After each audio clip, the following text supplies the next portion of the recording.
জয় গীতা। অর্জুন উবাচ সন্ন্যাসম কর্মণাম কৃষ্ণ পুনয়োগং চ শংসসি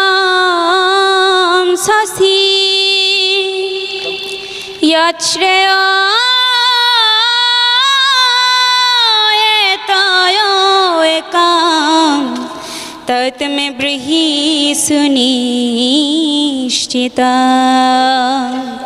অর্জুন বললেন, হে কৃষ্ণ, প্রথমে তুমি আমাকে কর্মত্যাগ করতে বললে এবং তারপর কর্তব্য কর্মের অনুষ্ঠান করতে বললে।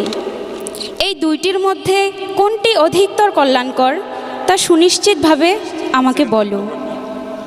শ্রী ভগবান।